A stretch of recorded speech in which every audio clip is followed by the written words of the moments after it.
Olá, seja bem-vinda, seja bem-vindo ao Capital Natural, que é podcast, e a gente está numa semana muito importante para as discussões climáticas no mundo todo.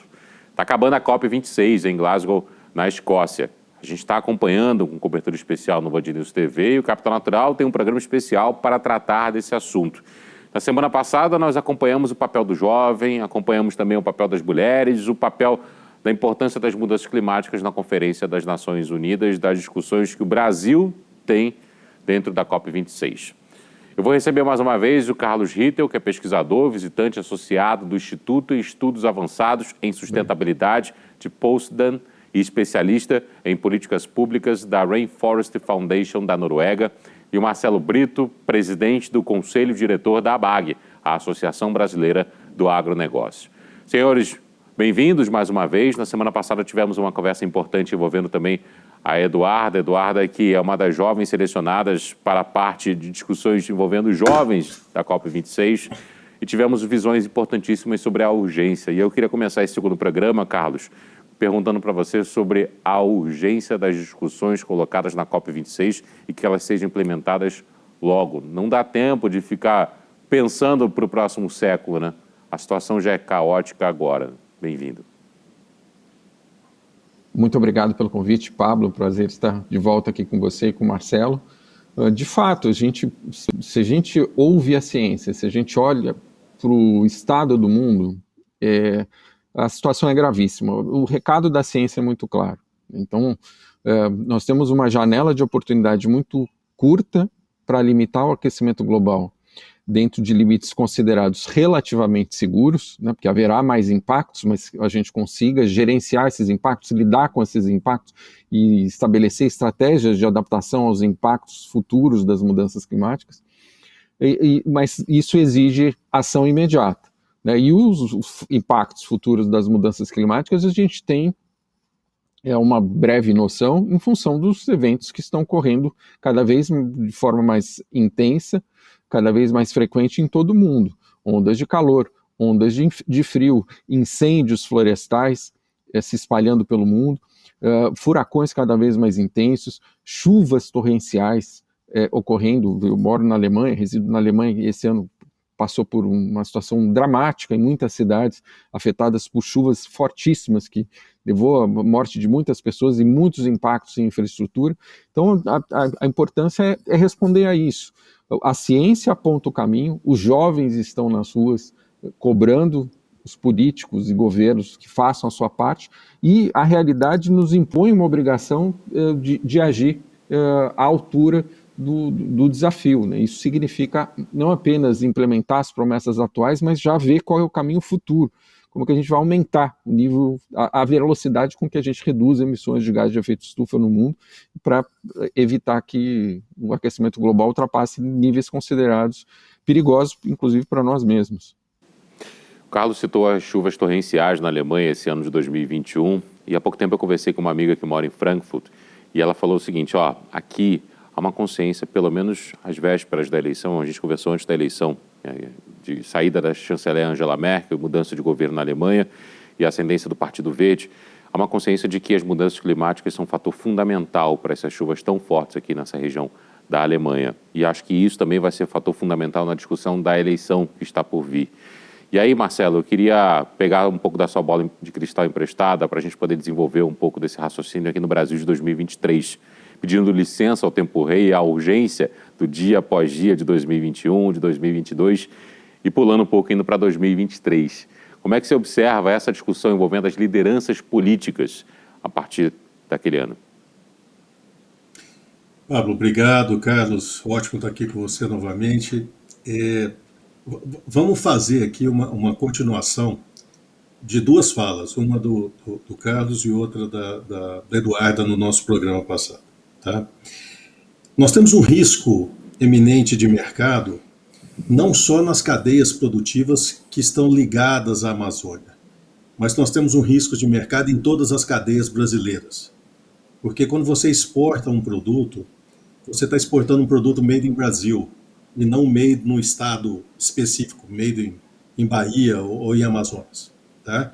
Então, quando você tem um problema relacionado à consciência ambiental principalmente em relação à Amazônia. Eu adoro a frase da Isabela Teixeira, que diz que a Amazônia coloca o Brasil no mundo, mas também tira o Brasil do mundo. Isso é muito importante. Então, nós temos aqui o início de uma caminhada nesse pós-COP, tá?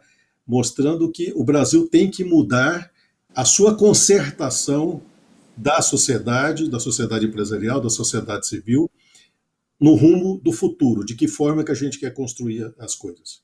E quando eu olho para o futuro, eu complemento a fala da Eduarda. E esse é um negócio muito interessante, porque às vezes a gente continua discutindo aqui no Brasil, olhando as coisas pelo retrovisor. Mas a gente precisa olhar para o para-brisa, olhar para frente. E quando a gente olha para frente, a gente é obrigado a enxergar a Ásia, que hoje tem a liderança chinesa, tanto na economia como sociopolítica, é o grande teatro comandante da Ásia. Em 2030, a Ásia será dona de 60% do consumo de classe média do mundo. 60% do consumo de classe média. E aí, muito interessante que, por conta aí da proximidade da COP, fizeram uma pesquisa com milênios chineses e milênios do Reino Unido sobre questões socioambientais. E a grande surpresa dessa pesquisa é que os milênios chineses têm uma consciência socioambiental maior do que os milênios ingleses, ou do Reino Unido, tá, da Grã-Bretanha. O que significa isso? Nós estamos dizendo que as pessoas que daqui a 5, 10 anos serão o dono do cheque, né? Se alguém nem sabe o que é cheque, serão os donos da conta, que pagarão a conta de 60% do consumo mundial, tem uma visão socioambiental muito maior do que aqueles que hoje ditam as tendências. Porque apesar do consumo estar na Ásia, o grande consumo estará na Ásia, a formação de tendências e a formação do capital financiador ainda estarão aqui no Ocidente. Então, ou seja, os braços estarão interligados desde o início da cadeia primária até o final. Então, Pablo, o mais importante, eu acho que na saída dessa COP de Glasgow, é a gente analisar o que as ciências nos mostram, não só sobre as mudanças necessárias sobre produção, mas também sobre as mudanças necessárias sob o ponto de vista de consumo, sobre o que as novas gerações enxergam de consumo e, não esqueçamos, sobre a questão da justiça social climática, porque o hemisfério norte tem uma dívida com boa parte do hemisfério sul e uma sociedade que se diz minimamente desenvolvida não pode conviver com fome, com desnutrição e com miséria extrema como a gente ainda vê aqui no nosso país, mas em situações muito piores em países africanos e asiáticos também. Carlos, eu queria uma visão sua sobre isso também, por favor. Não, perfeito. Vamos falar de futuro. A gente tem que acelerar a ação de maneira radical. A transformação pela qual o mundo precisa passar. E o Marcelo trouxe muito bem a questão do consumo. Não é só a produção precisa se transformar, mas também os nossos padrões de consumo, eles têm que ser muito mais sustentáveis. A gente tem que se preocupar com cada produto que a gente consome no nosso dia a dia, sua origem, a responsabilidade de quem o produziu, responsabilidade socioambiental, a chamada pegada de carbono desses produtos. Eles foram produzidos emitindo gás de efeito estufa ou não. Isso vale para os alimentos, mas vale para todo e qualquer produto, móveis, utensílios, equipamentos, tecnologia. A gente precisa dessa responsabilidade por parte das empresas que oferecem os produtos, por parte do consumidor. Nós dependemos urgentemente de uma escalada do nível de ambição climática de cada governo. Então, a COP26 é extremamente importante, talvez a mais importante conferência de clima em muitos anos, porque ela traz um outro momento. A gente está no pós-Trump, no período pós-Trump, né? Então nós temos um governo americano que voltou a se engajar na agenda de clima de uma maneira protagonista, tentando ser protagonista dessa agenda. Então nós temos vários países do mundo anunciando passos adicionais nas suas metas, mas isso precisa ser feito de maneira integral por parte de todos os países. Então a gente tem que ter compromissos de clima mais fortes, né, metas mais profundas de redução de emissões, e a gente precisa antever qual é o caminho que a gente vai seguir para chegarmos na metade desse século com emissões zeradas, sem emissões de gás de efeito estufa, ou no balanço entre emissões e remoções de gás de efeito estufa, como, por exemplo, as remoções que fazem as florestas, ou remoções que fazem, eventualmente, algumas atividades agrícolas, o balanço tem que ser zero. E para isso a gente precisa de visão de longo prazo, a gente precisa de planejamento, a gente precisa de políticas públicas, a gente precisa de governança. Né? Infelizmente, se a gente olha para o Brasil, no momento atual a gente não tem nada disso, a gente está caminhando no sentido contrário. Mas esse é a necessidade, esse mundo que vai ser cobrado de quem estiver no poder a partir de 2023, essas questões estarão postas. E eu acredito que na eleição do próximo ano isso também será pauta importante. No meio ambiente, infelizmente não pelas melhores razões, né, mas pelos problemas, tem sido, talvez nunca tenha aparecido tanto na pauta dos jornais, da imprensa, no Brasil e no exterior, e sobre o Brasil e no exterior, como nesses últimos 3 anos. Então isso tende a ser um componente importante, eu acho que na pauta eleitoral e nas agendas dos candidatos à presidência, a governos estaduais, ao Senado, à Câmara Federal e às Assembleias Legislativas, esse assunto estará posto também. Vamos falar um pouco sobre a precificação dessa discussão também. Economia de baixo carbono, Carlos, como é que você observa o avanço da ciência, da tecnologia aqui no Brasil, setores importantes para a discussão de economia de baixo carbono? A gente está avançando ou é uma discussão ainda muito rasa por aqui? O Brasil é talvez o país no mundo que tem o maior potencial para ser o modelo no desenvolvimento sustentável e na descarbonização. Nós temos, não dependemos do desmatamento, podemos eliminar o desmatamento completamente da nossa vida, né? Não precisamos cortar mais nenhuma árvore para produzir alimentos que atendam às demandas do consumidor brasileiro e do mercado internacional. Nós podemos e temos um potencial enorme de restauração florestal, inclusive para o nosso próprio interesse, e restauração florestal significa retirar carbono da atmosfera, fixá-lo na biomassa das árvores, por exemplo, para restaurar áreas importantes no entorno de nascentes, nas margens de rios. Isso significa melhorar a disponibilidade de água para a agricultura, para as nossas torneiras e chuveiros. Nós temos um potencial imenso. Eu estou aqui na Alemanha, a Alemanha é um dos países com maior capacidade instalada de energia solar no mundo. Foi o primeiro até 2015, ultrapassado pela China, e hoje mas ainda está entre os 5 maiores produtores de energia solar no mundo. O melhor lugar de incidência de sol na Alemanha é pelo menos 30% pior do que a pior região de incidência de sol no Brasil.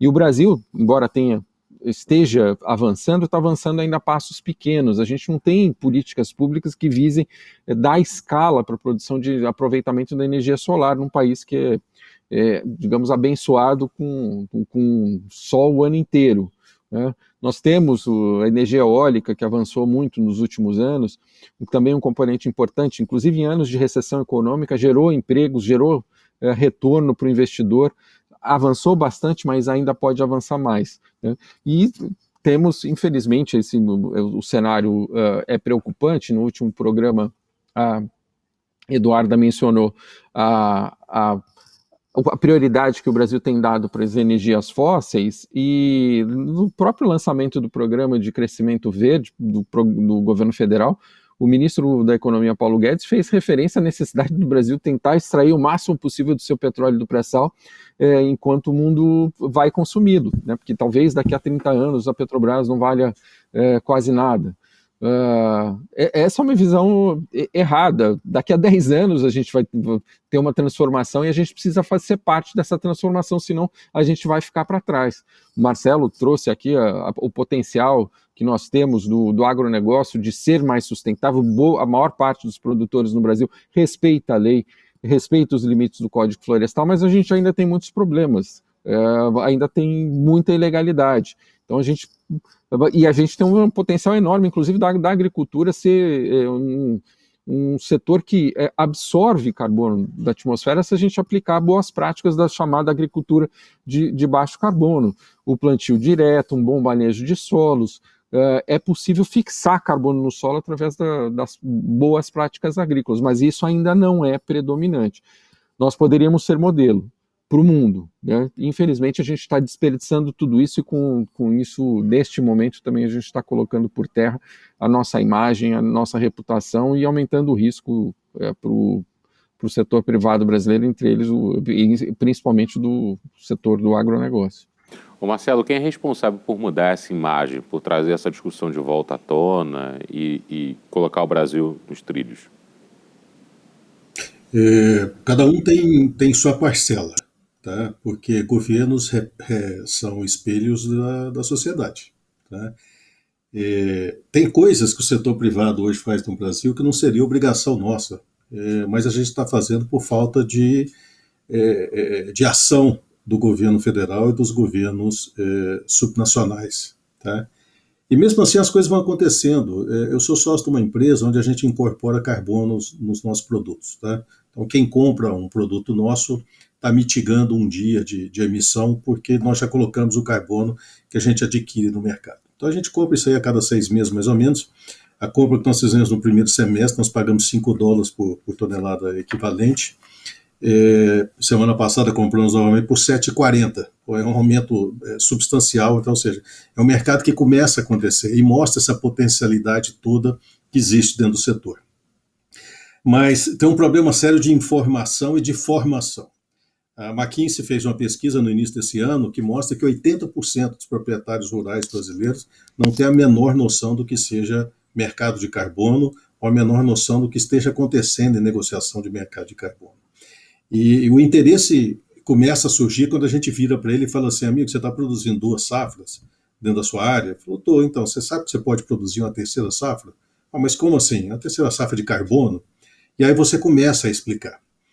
E os que entenderam promovem uma modificação radical no seu modelo de produção.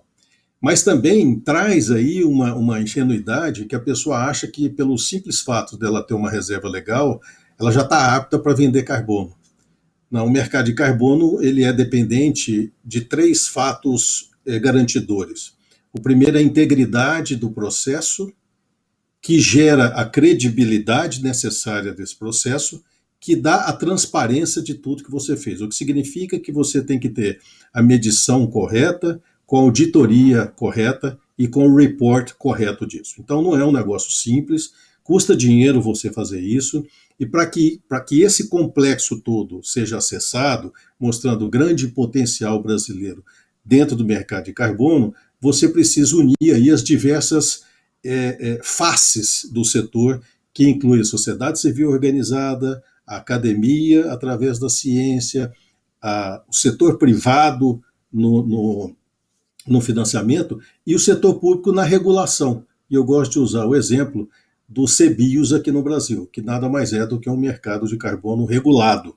E por isso que eu sou um daqueles, dentro do setor do agronegócio, que defende um mercado regulado de carbono e não um mercado voluntário. Ô Marcelo, diante dessa sua fala, você acha que ainda tem muito greenwash aqui no Brasil? Ainda tem muito por falta de conhecimento, e aí você tem uma venda de uma ideia de que uma empresa, um grupo é sustentável, é verde, mas na realidade as suas práticas mostram o contrário? A greenwash é uma prática mundial, não é só no Brasil não, isso existe em todo lugar, e até por isso a gente vem nessa crescente que começou com responsabilidade socioambiental, mudou para sustentabilidade socioambiental e agora a gente tem ESG. O que é ESG? Nada mais é do que uma reeducação do capitalismo selvagem através de métricas auditáveis. Então, assim,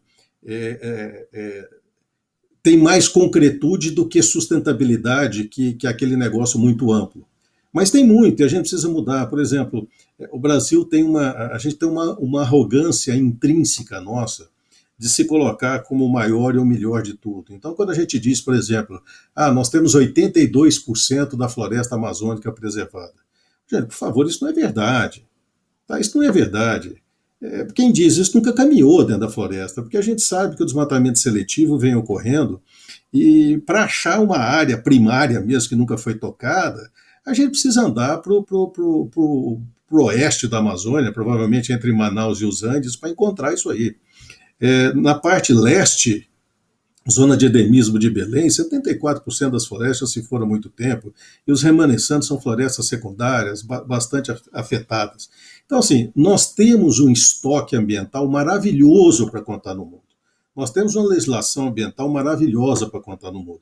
Então, a gente não precisa criar esse tipo de factoide, sabe, de estatística criativa para poder nos colocar como um dos países líderes do mundo. Isso é natural do Brasil. A natureza nos deu, Deus nos deu isso aqui de presente. Então a gente não precisa de factoides e nem de greenwashing para colocar no mundo a importância agrícola, a importância ambiental e a importância sociopolítica do Brasil, do contexto internacional. Carlos, em algum momento da sua fala, você citou algo importante, que é a volta de atores internacionais à discussão do clima. E aí eu queria trazer o presidente americano, Joe Biden, que assim que assumiu, disse que os Estados Unidos estão de volta à mesa de conversas, às mesas de negociações. Qual a importância disso para essa emergência climática que nós vivemos? É extremamente relevante, né? Então, nesses últimos 4 anos, embora na ausência de um engajamento do governo americano, na verdade, o governo americano sob a gestão Trump tinha vínculo muito forte com a indústria fóssil, né? Então, infelizmente, nesses anos em que Washington não fazia muita coisa, ele acabou com muitas leis e mudou muita lei, muita regulação sobre emissões de gás de efeito estufa em vários setores. Isso foi negativo, mas houve um engajamento muito forte de atores subnacionais, entre eles governos estaduais, governos municipais, prefeituras, cidades americanas e do setor privado, né? Agora, com eles de volta à mesa, a coisa muda de figura e, assim, são a maior economia, o maior emissor histórico de gás de efeito estufa, um país que o presidente Joe Biden, ele não apenas disse, né, ele agiu. Um dos seus primeiros atos foi colocar de volta os Estados Unidos no Acordo de Paris. A saída dos Estados Unidos do Acordo de Paris foi consolidada no final do ano passado, né, 4 anos depois da assinatura. Então ele colocou de volta e realizou um evento de alto nível que contou com a presença, inclusive, de Xi Jinping, de Vladimir Putin, do presidente Jair Bolsonaro e de lideranças, chefes de Estado e de governo de todo mundo, para buscar dar impulso logo de cara à agenda internacional do clima. Existe um engajamento muito forte dos americanos no sentido de tentar fazer da COP26 uma COP bem sucedida, né? Eles se engajaram demais para que a COP gerasse resultados. E em conversas, em diálogos, inclusive não apenas com o governo do Reino Unido, mas com representantes de governo em todo o mundo. O John Kerry, enviado especial para o clima do presidente Joe Biden, foi à China, apesar das tensões comerciais, tensões políticas entre os dois países. Ele esteve na China às vésperas da COP, falando sobre agenda de clima. Então dá um impulso fundamental. Acho que existia na gestão anterior do presidente Trump uma desculpa grande para inação de muitos que não queriam agir. Houve movimentos importantes em algumas regiões aqui na Europa, apesar do contexto negativo para a agenda de clima nos Estados Unidos nos últimos anos. Houve alguns avanços, como eu mencionei no programa passado. A Ursula von der Leyen, presidente da Comissão Europeia, ela foi eleita com uma agenda cuja prioridade número 1 era neutralidade de carbono, era agenda de clima, e aumentar o nível de ambição climática da União Europeia. Agora, com a presença digamos, do homem mais poderoso do mundo, e do país mais forte, da economia mais forte, do maior emissor histórico, a coisa muda de figura. Então a gente tende a ver um passo maior. Inclusive, o presidente americano também confirmou metas de clima para os Estados Unidos até 2030, que são melhores até mesmo do que as da gestão Obama, da gestão anterior ao presidente Trump. Da qual ele fez parte também, da qual ele foi o vice-presidente dos Estados Unidos. Exato. Marcelo, como é que você acha que o agronegócio vai receber as negociações e os acordos fechados da COP26? Lembrando que essa nossa conversa vai ao ar enquanto os acordos estão sendo finalizados na Escócia. Eu acho que vai receber muito bem, sabe por quê?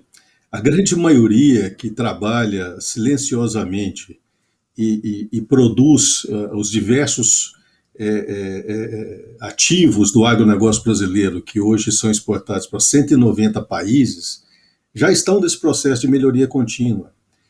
Quem vai sofrer é a minoria ilegal, que é a minoria que grita. Tá? Essa a gente ouve muito.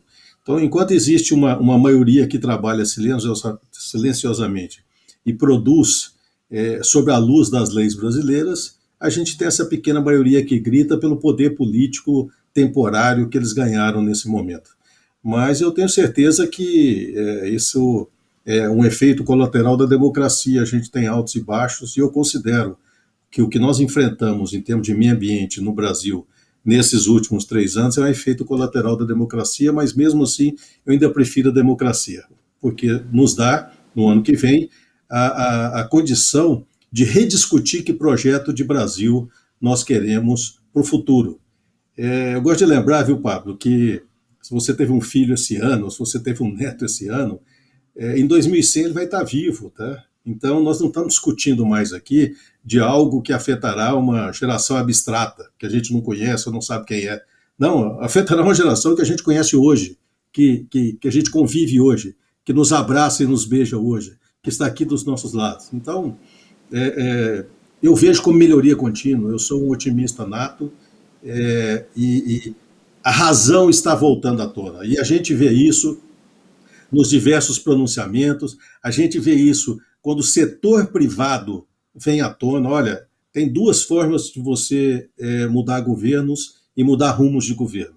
Um é via povo na rua e outro é via setor econômico. Quando o povo não vai para a rua, o setor econômico começa a trabalhar. Geralmente trabalha por debaixo dos panos. E se você olhar todos os grandes reveses políticos do mundo, de entradas e saídas de presidente, você pode olhar que tem uma estrutura de poder econômico atrás e tudo começa diante de uma crise. Então eu sou otimista. Esse é um país que tem que andar. E essa geração jovem, digitalizada, que já nasceu dentro do processo digital, é uma geração muito mais integrada no mundo do que a minha, que nasceu analógica e no decorrer do processo teve que aprender a se digitalizar e se envolver dentro de um mundo global que na nossa infância, na nossa juventude, não era tão acessível quanto hoje. Ô Marcelo, e de fato, meu filho tem 2 meses, viu? Nasceu em agosto agora, Caetano está pequenininho, com certeza em 2100 ele vai estar aqui sendo ator importante dessas mudanças climáticas e de um novo planeta. Verá o próximo século, amigo. Nós não veremos, mas ele verá o próximo século. E, aliás, na condição de apresentador, eu quero pedir para você que está nos acompanhando, principalmente pelo podcast, para ouvir esse programa daqui a uns 2 meses também e observar as mudanças que nós discutimos aqui, como elas foram importantes também na discussão climática das Nações Unidas na Escócia. Quero agradecer muito ao Carlos Rittel, pesquisador visitante associado do Instituto de Estudos Avançados em Sustentabilidade de Potsdam e especialista em políticas públicas da Rainforest Foundation da Noruega. É o Marcelo Brito, o presidente do Conselho Diretor da ABAG, Associação Brasileira do Agronegócio. Muito obrigado pela presença dos dois aqui no Capital Natural. Até uma próxima oportunidade. A você que nos acompanhou também, muito obrigado. Continue se cuidando. Uma ótima semana pela frente e até o próximo fim de semana.